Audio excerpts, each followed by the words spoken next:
You probably already get the sense that your workload in practice is very different from your workload and intensity in games, but there's actually some heart rate data on that, and it's important because, you know, during the season when you're in practice, that's when you're getting most of your cardiovascular training, and if you're spending all your time training different energy systems, that could be a little bit of an issue. We're going to look at some data, break it down, what does it mean, and maybe some implications for you in practice.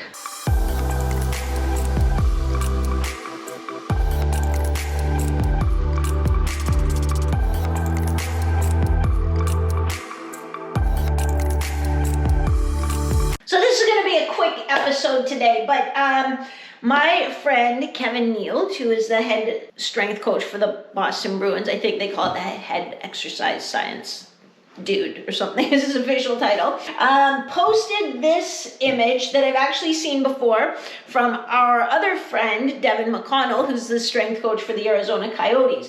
And Devin shared this, and I'm pretty sure this is data from when he was a strength coach in the NCAA, but he's comparing, and they had, I'm pretty sure they used a catapult system there. They NCAA has some crazy things. They have some incredible technology. And in the NCAA, you can monitor athletes in practice and in games. In the NHL, or at least, I'm not sure, maybe the rules have changed, but were not at least allowed to monitor heart rate data in the NHL with the thinking that, teams would be like, you weren't trying very hard because your heart rate didn't go up, or, things like that. So I'm pretty sure this is NCAA data, but my friend Kevin Neal, he posted it on Facebook. I've seen it before, but I wasn't sure if I was allowed to share it or not.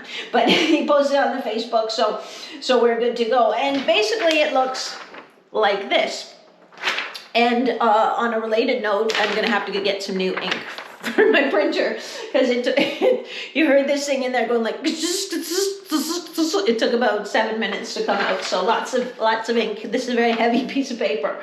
But what we have is a game above and a practice below. What should we notice from this graphic? Well, the big thing to notice is look at all the yellow. So, look at how spread out these zones are. And I'm sorry, I know this is really hard to see, but we'll have to deal with it. But look how spread out these are. Whereas in the game, there's peaks and valleys. So it's exactly what we talk about when I talk about, hey, you're a repeat sprinter. This is what we're seeing. You're going hard, recovering in the mid zone, hard, recovering in a mid zone. You aren't getting into your top end, so on this, it's represented by red. You're not getting in your red zone very much in games. Now, don't get pissed off because you're going to be like, I get so tired and I work so hard. I know, it's not saying you're not working hard or that you don't get tired, but just from a cardiovascular standpoint, you aren't getting into your highest intensity in a game. But in a practice, so on this graph, they're in practice in their highest intensity 3% of the time. So in this practice, it was for about a minute. They're in their anaerobic threshold zone for 38% of the time. Whereas in a game, you're in your anaerobic threshold zone, which is the yellow zone, again, for about 5%. So again, look at all the yellow down here in practice. 38% of their time, they're at their anaerobic threshold, whereas in a game, it's only 8%, and we don't see very much yellow. What do we see when we look at the top graph? So again, you don't need to know anything about physiology or anaerobic threshold, but it's like, what do we see?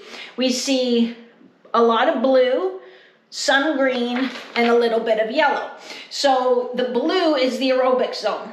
42% of the time is spent in the aerobic zone. The green is zone 2 aerobic zone. So like zone 1 is when the play's at the other end, when you're in your relaxed stance.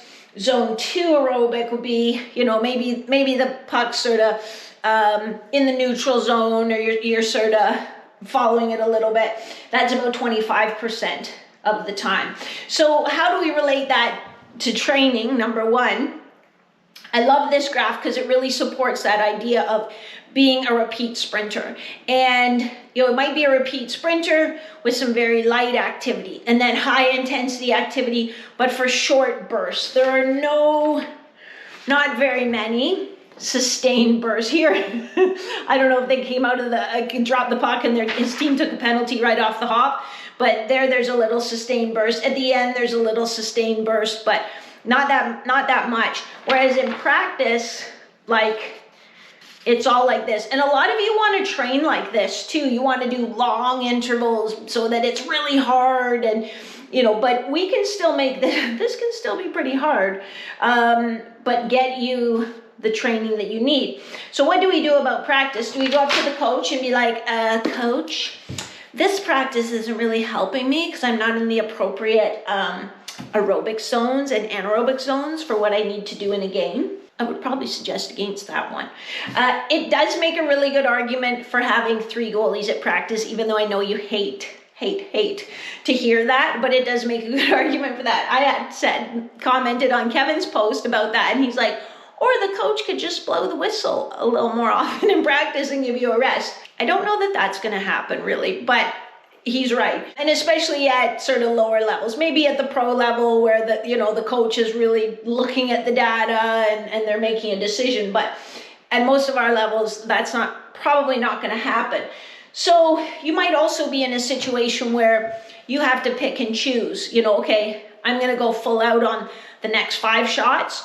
And then maybe I'm going to work on something a little more technical for the next 5 shots. And I totally get it. I just play pickup for fun, and I don't want to let any pucks go in the net. So I get it. Plus, you're trying to look good in practice because probably your coach does look and say, hey, so-and-so looks really good in practice. Let's give him or her the start this weekend. Whereas if it's like, oh, wow, felt like every 5 shots, they just let a whole bunch into the net, it might not go so well. But if you have the luxury of, going hard for 5 shots and then maybe not dogging it, not just standing there, but maybe you're going to work on something else a little more technical for the next 10 shots, that's a good idea, because it's a little bit, and don't get freaked out, it's okay. But, this energy system training, because in season, this really is your stamina work. It's not, we'd like to see it a little bit more close to what you do in games. Now,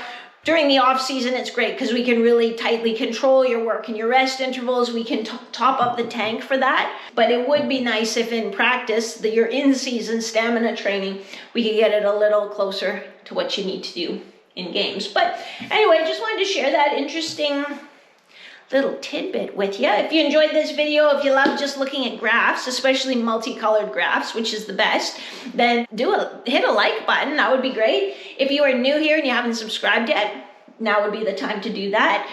This is Maria from goalietrainingpro.com, and I will catch you next week. Same bad time, same bad channel.